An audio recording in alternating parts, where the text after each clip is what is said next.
The United States Bureau of the Census conducted a survey of 5,000 people and found that the mean income for a person with a bachelor's degree was $38,973. It is known from previous studies nationwide that the standard deviation in income for a person with a bachelor's degree is $6,340.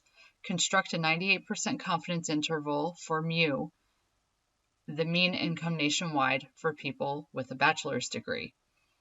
All right, the first thing that we have to identify is the type of confidence interval that we're looking for here. And the confidence interval is a 98% confidence interval. So that's our confidence level value here. So that's 98%. Okay, other key pieces of information that we can find in the problem is that it's done for 5,000 people, the survey. So that's our N value. N is 5,000. And then since we have numbers within the thousands, I'm going to use semicolons this time to separate the key data values. We're told that the mean income is $38,973. So that's our X bar for mean. $38,973. And we're also told that the standard deviation is 6,340. So our S sub X is equal to 6,340. Okay, so we need to determine what our critical value T star is. And to find that out, first we need to determine the level. And the level is equal to 1 minus our percentage written as a decimal. So that's 1 minus 98 hundredths, which is equal to 2 hundredths. And then the degrees of freedom is equal to n minus 1, which is equal to 5,000 minus 1, which is equal to 4,999. So now we need to determine our critical value T star.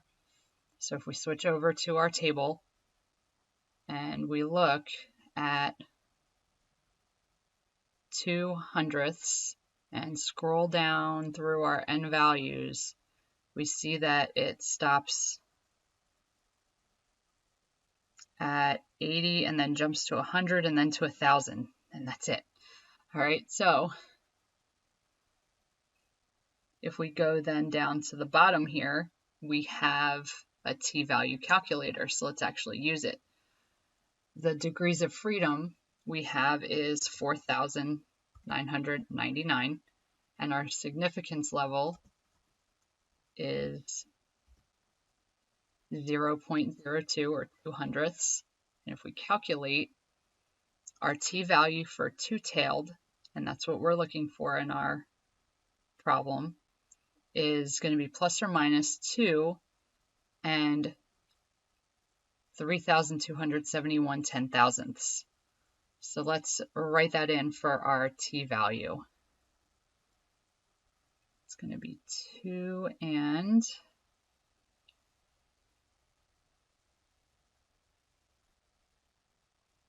3,271 ten-thousandths. So now in order to construct our confidence interval,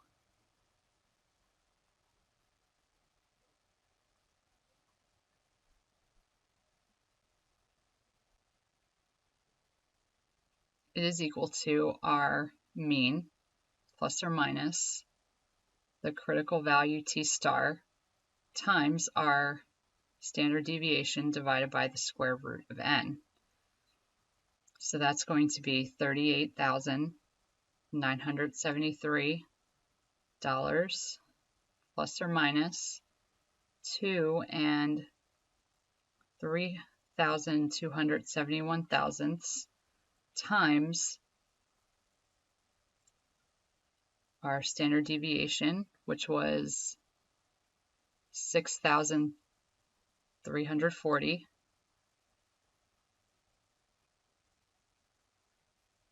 divided by the square root of n, which is 5,000. And if we substitute these values into a calculator, we end up getting $39,181.65. And for the lower bound, we get $38,764.35. So that's answer choice A.